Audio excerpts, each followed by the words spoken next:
Hello and Merry Christmas to all of you out there. This is Big Thoughts and Small Talk.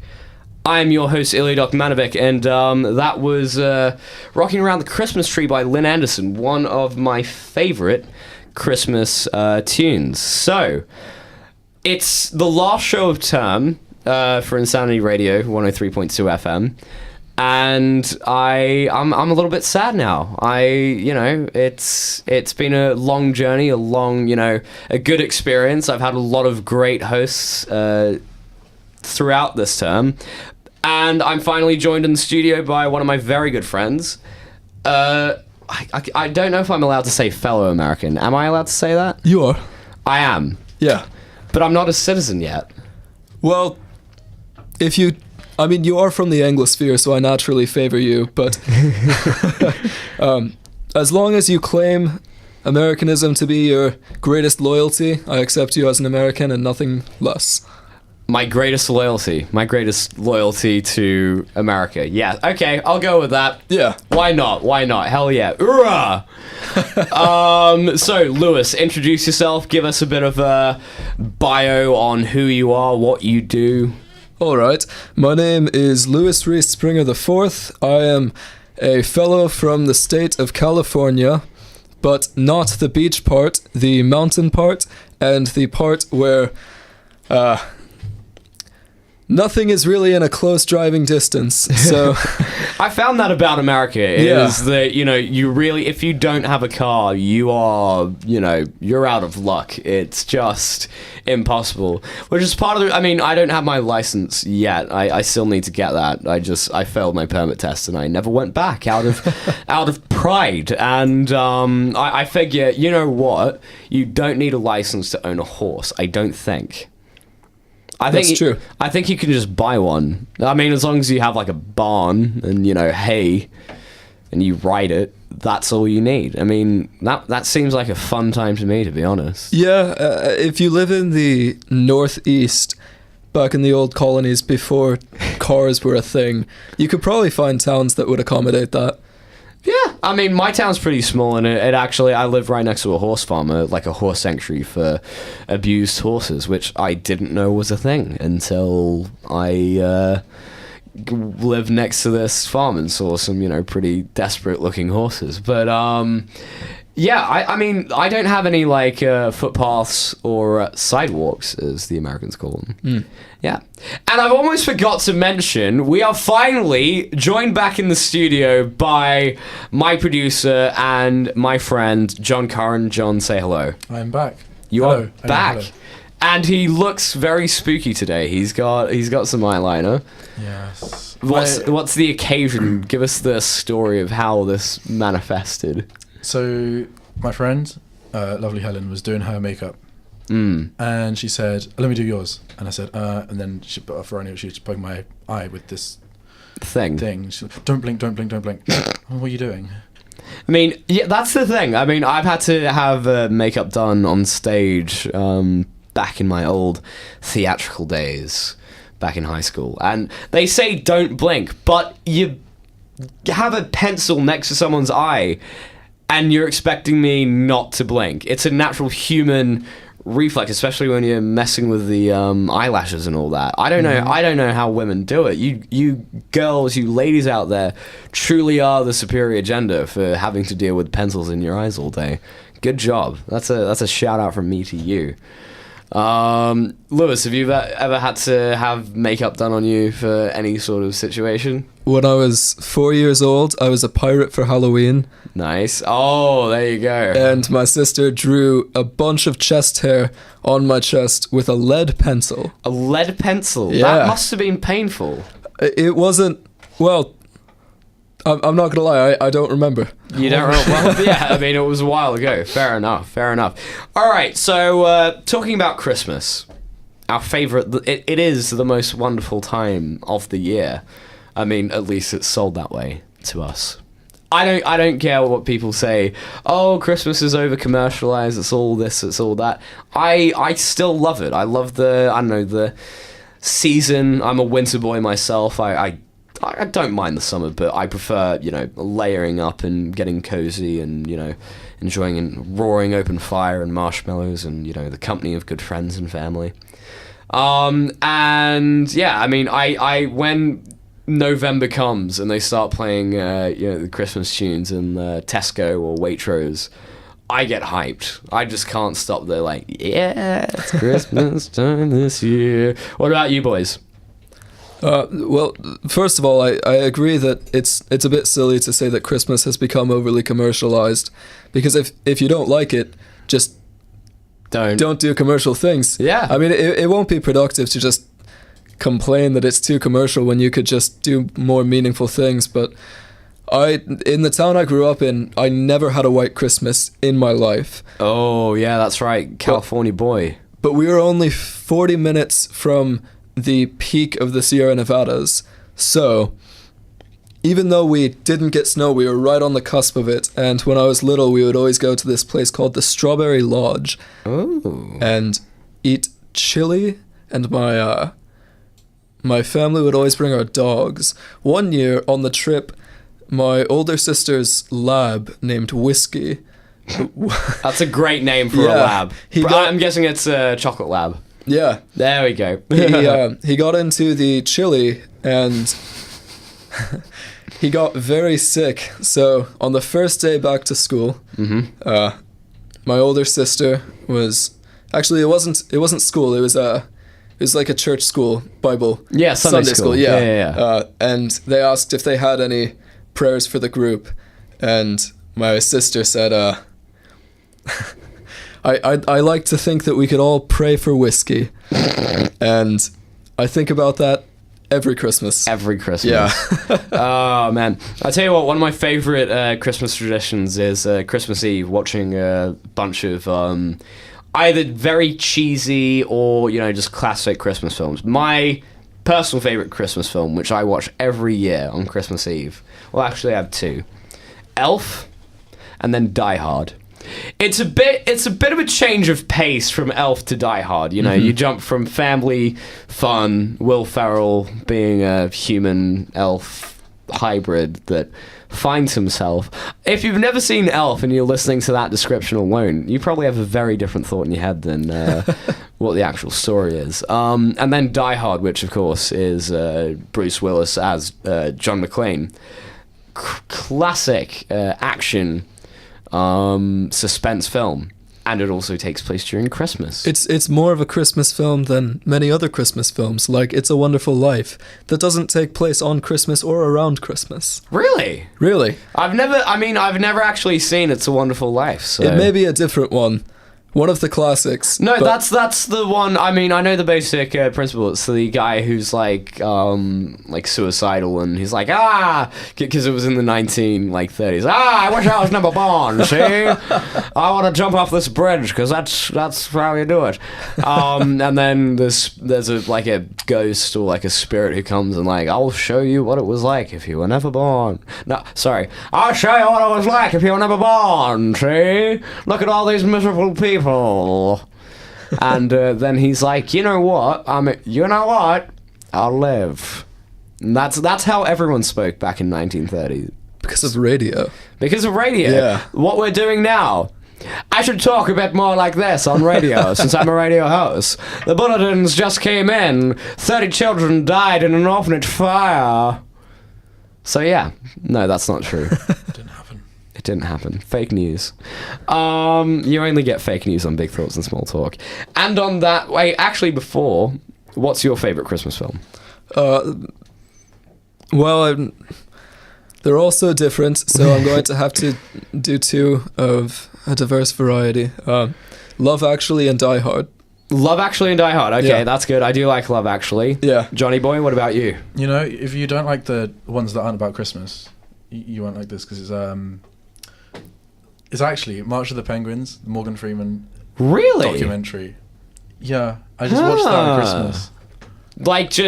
How did that tradition start? It was on TV once. It was on TV once before we had the luxury of Netflix and all that. Yeah. So you just watched it like it was just on at Christmas time, and you're like, you know what?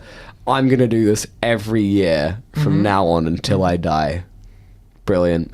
On that note, our next song is a great classic by George Michael and the other guy. I don't know the other person in Wham. It is Last Christmas. So you're listening to Insanity Radio 103.2 FM. This is Big Thoughts and Small Talk, and this is Wham. And that was White Christmas by Bing Crosby. What a legend. What a song. You're listening to Insanity Radio 103.2 FM. This is Big Thoughts and Small Talk, and we are talking about Christmas and how much we love it. And I gotta say, I'm absolutely exhausted this week. It has been killer. Writing 2 papers, which were, they're good papers. I'm proud of the work that I did, especially the Roman Republics one. But they were a task to get through. I will say that. What about you boys? You been occupied with schoolwork? Yeah, I'd first say that we should hope you get a good mark on your Roman essay, or else saying that on air might come back to bite you. Well, I sent you some of my sources, so we'll be in it together. Yeah, we really will. We'll go down together. That's good. Oh boy, yeah, I've just finished my 4th essay in a matter of 2 weeks. Nice. One of them was summative. One of them was formative. The rest were summative. Okay. So I spent the most time on the formative, and then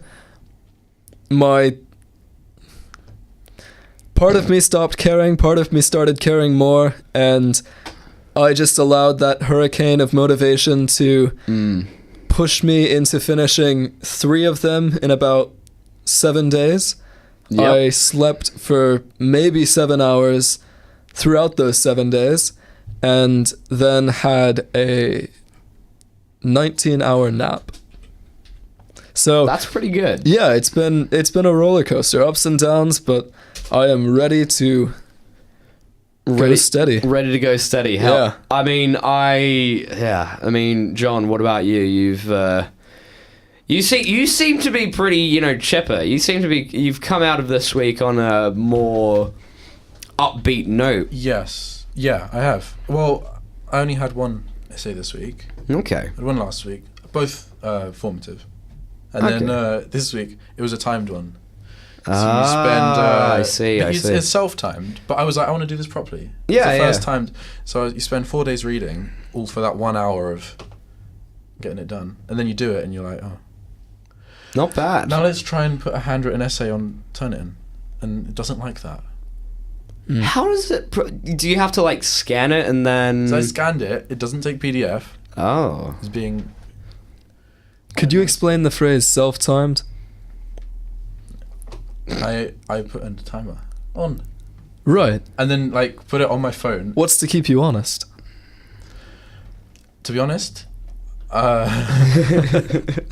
there's not a lot. Yeah, is this one that you can do just in the library or just anywhere and they're not going to monitor you? No, they didn't. Yeah, I did it in my room. That's really... It's formative. Yeah, but at the same time, you could have just lied and said, "Yeah, I got all this work." You could have obviously, if you wrote a 6-page paper, they're gonna ask questions yes. really, you did this in an hour? But you could take forever. You could take more than an hour or 2 hours or however long it is. Do a lot of research and make a really great paper, and then. Or do you do all the research beforehand? Do all the research before. What you need to do is memorize the source and the year, because they're not really asking for proper referencing. Oh yeah, of course. So you don't have time to do all this. Source and the year, because it's exam style, and then you just go and do it. And I know other people, but out of love for my subject and loyalty to my tutor, I did that. You did it. Well, we're proud of you, mate. You're better men than us. I would have absolutely taken advantage of the lack of accountability.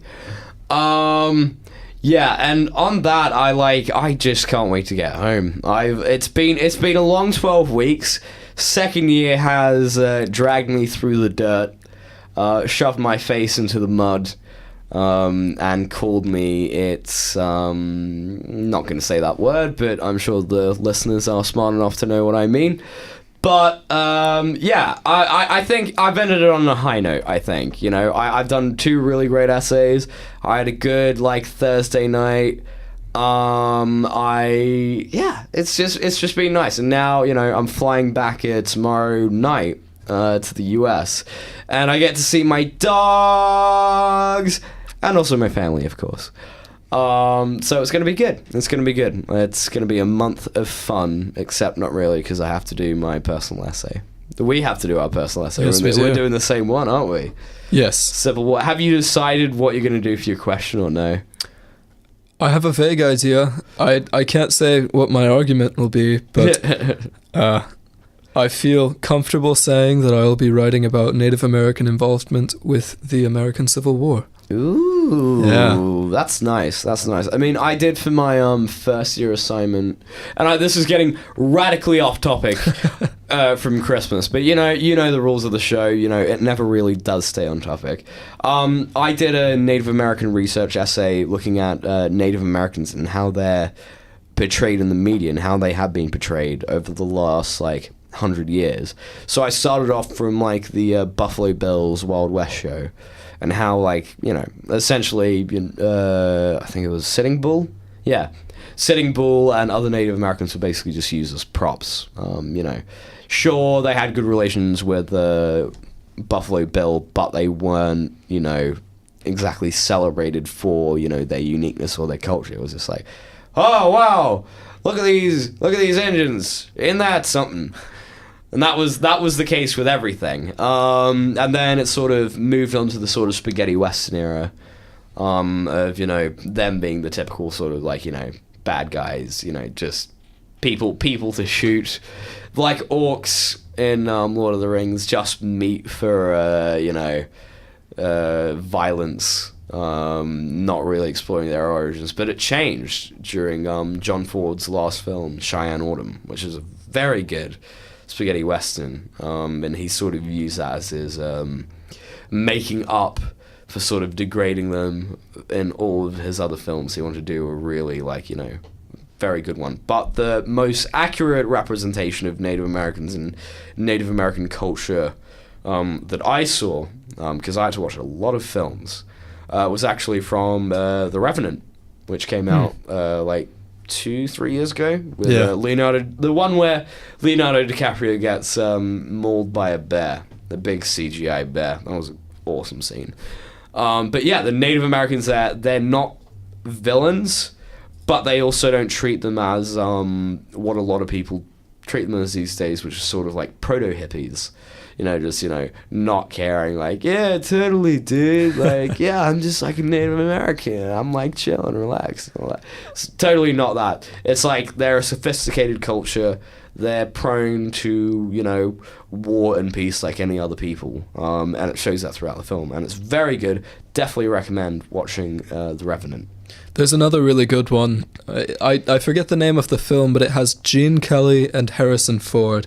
And Gene Kelly portrays an Orthodox Jewish immigrant in the late 19th century. Harrison Ford is the typical quiet, strong, silent type ranger in the Wild West. And Gene Kelly's character arrives on the East Coast because he's being paid to come to the United States to run a synagogue in San Francisco. So his plan was to take the train all the way from the East Coast to California, but he was mugged and lost everything. So he relies on a very, very different Protestant, rugged individualist portrayed by Harrison Ford to get him to California. It's really interesting. There's a scene wherein they're captured by Native Americans who are angry that they are cutting through their land. With the train lines and everything, yeah. And in it, they have them hung upside down, and they are going to... I think they were going to burn them, I'm not sure. But Gene Kelly's character has his Torah stolen from him. Yeah. And he says that he will be burned before he lets them burn or desecrate his holy book. And there's a cross-cultural respect for that religious devotion. And it doesn't necessarily romanticize and almost fetishize the idea of the noble native, like you were talking about, but it also doesn't make light of the fact that it was a very brutal time. It was. I know that the Comanche tribe was significant for a lot of their, and you understand, that a lot of the sort of brutality just came from the culture and, warring with other tribes. I mean, the Apaches as well scalped people. So, it's not So, basically, my research essay was, dissuading a lot of those myths and being like, listen, we've all done, there's been a horrible betrayal through the media about Native American culture. We need to recognize that. But we also need to recognize that just like any other culture around the world, they are prone to, negativities as well as great positives. So yeah, that was a bit of a weird tangent that we took, talking about, such a random topic. But this is, Lewis, this is why I appreciate you. I can talk about, really sophisticated stuff. This has been probably the deepest episode of Big Thoughts and Small... This is the definition. This is what I originally wanted for Big Thoughts and Small Talk. But the last 10 weeks of radio have not made that. It's mostly just been banter, which is also good. It's whatever the listener decides to enjoy. And on that note, we have to skip to our next song, which is A Wonderful Christmas Time by the great man Paul McCartney. One of my friends in the US actually met Paul McCartney in Liverpool. He went to his music school, I think. I think he has a university dedicated to music. I don't know. But he met Paul McCartney. That's the point. So yeah, this is Wonderful Christmas Time by Paul McCartney. This is Insanity Radio 103.2 FM. You are listening to Big Thoughts and Small Talk. Hello and welcome back to Big Thoughts and Small Talk here on Insanity Radio 103.2 FM. Alright, so now we decided in the break that we are gonna, in the last 3 minutes of the show tonight, we're gonna look over some Buzzfeed articles, because, Buzzfeed is the pinnacle of journalistic integrity and innovation, where they lead, the Washington Post and the New York Times follow. That's unfortunate, but it's true. So here we go. It's the article is called 17 Kiddos from Your Favorite Christmas Movies and What They Look Like Now. Now, the first one is the girl from The Grinch, who played the cute little girl. And she is called Cindy Lou. That's the character's name. Cindy Lou who? Cindy Lou Who. That's she's from Whoville, isn't she? Whoville, exactly. Yeah. And the actress's name is Taylor Momsen. And she is gorgeous. She's really grown up, and apparently now she's in a metal band called The Pretty Reckless. You probably can't see on the monitor. No, you can't. But yeah, she's looking good. That's what's the consensus there, boys? Thumbs up, thumbs down? I think she should change her band name to the Goth Girlfriends. The Goth Girlfriends. Yeah. Agreed. Moving on. Eric Lloyd as Charlie in The Santa Claus. The Santa Claus is a great film, one of my favorites. He looks like just a dude. It's a really strange legal premise, though. The Santa Claus? Yeah. You wouldn't have to become a plumber if you killed a plumber. Yeah. I want to see that plot line. The plumber clause. You killed an old Italian guy, and now you got to take his job fixing pipes. It's part of the clause, That would John, was that racist? It's not just. Are you American? Super Mario. Okay, yeah. I went Italian for the plumber, and that's. I feel horrible. I'm sorry, the entire population of Italy. Moving on. Yeah, Eric Lloyd just looks like a dude. David Krumholtz as Bernard. Wait, what's he in? I've seen him in other things. Hold on, wait. Numbers, The Deuce and The Good Wife. Okay, I haven't seen what he's in. He looks like another dude. Have you seen the film adaptation of Les Mis?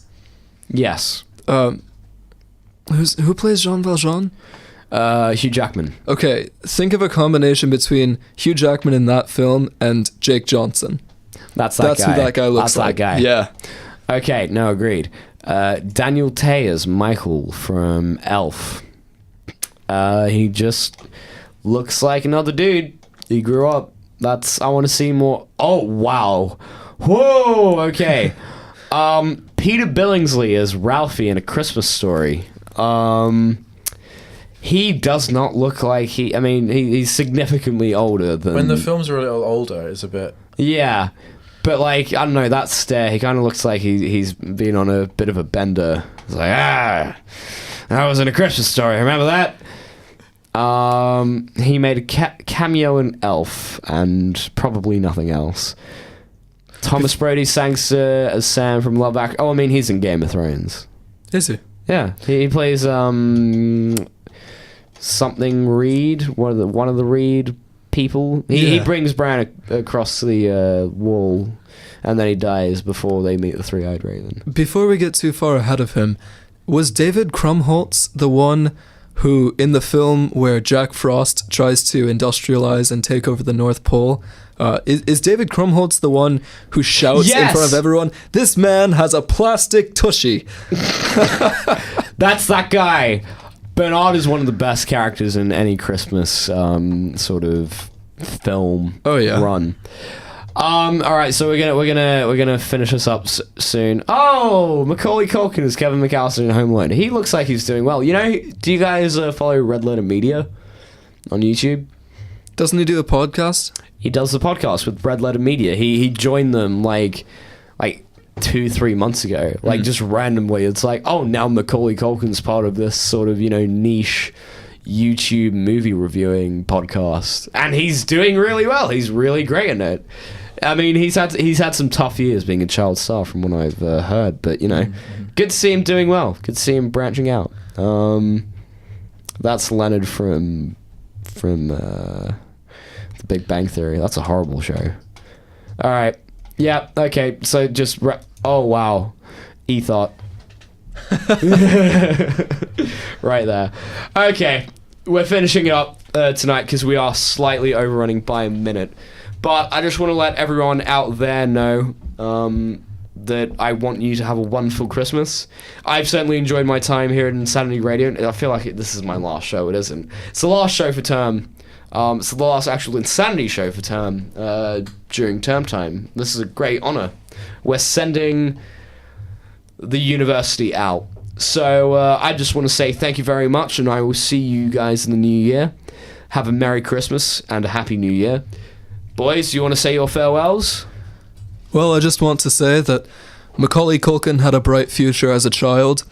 He had some dark turns in his life. He once made a film, doing some other irresponsible things at the same time. He made a film with his friends wherein the chief conflict between the characters was summed up by one question.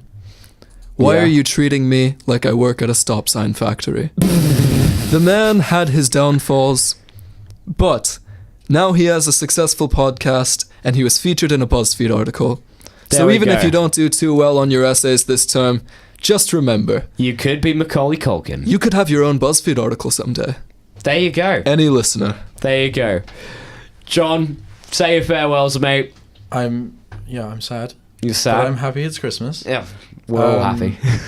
And again, I didn't say what you told me to, so goodbye. Goodbye. Okay, no, that's okay. That's fine. Glad to finally have you in the studio once again. I'm looking forward to more adventures in the new year. Mm-hmm. This has been Big Thoughts and Small Talk, the Christmas special, and from our poll, everyone's favorite Christmas special, according to 6 voters, is Die Hard. So, Bruce Willis, that one's for you. I was going to say yo ho ho. No, ho ho ho. Now I have a machine gun. All right, I'm signing off. This has been Big Thoughts and Small Talk on Insanity Radio 103.2 FM.